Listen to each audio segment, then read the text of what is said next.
నా పేరు జయపాల్, మా ఊరు జిట్టగూడెం, గ్రామం జిట్టగూడెం, కాచికొండ లైన్ మెయిన్. ట్రాన్స్ఫర్ కాలేదంటే వచ్చిండు, చూసినాక 4 రోజుల తర్వాత వచ్చిండు. సుధన్ రెడ్డి, లైన్ మెయిన్ పేరు సుధన్ రెడ్డి వచ్చి చదివేసిండు, కాలిపోయింది అన్నాడు. అప్పటికి 3 రోజులకు వచ్చిండు. 3 రోజులు రాగానే వర్షాలు పడి 2 రోజులు మామూలుగా వర్షాలు పడనే మేము 2 రోజుల దాకా మాకు బాట చక్కగా లేకపోతే 2 రోజులు టైం పట్టింది. అట్లా 5-6 రోజులు అయిపోయింది.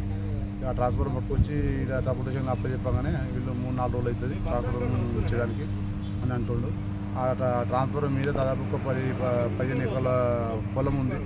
ఇప్పటికి వారం 10 రోజులు అయిపోతుంది. అంతవరకు ఇప్పటి వరకు ఆ ట్రాన్స్ఫర్ కావాలంటే 3-4 రోజులు టైం పడుతుంది, ఆగాలి. ఇది లైన్ మీద వీళ్ళందరూ అంటారు. ఇప్పటికి వరకు మా పొలాలు మొత్తం ఇంకో 2-3 రోజులు అయితే మొత్తం బల్ల మీద పెట్టేట్టు అవుతుంది. ఊర్లు బండ్లు వేసేదానికి కూడా ఎక్కడ రాకుండా అయిపోతుంది. పొలం దాదాపు 12 ఎకరాల దాకా.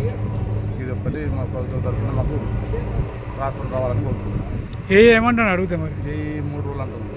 3 రోజుల దాకా ట్రాన్స్ఫర్ రాదు అని చెప్తుంది. అదే అంటుండు, లైన్ మీద అదే అంటున్నాడు.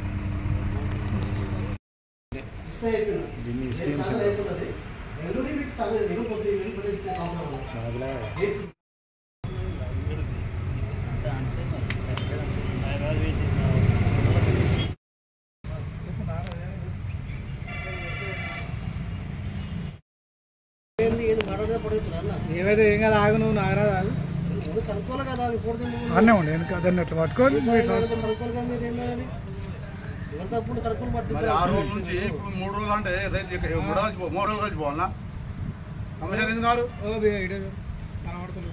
ఎక్కడ పోతారే రైతులు?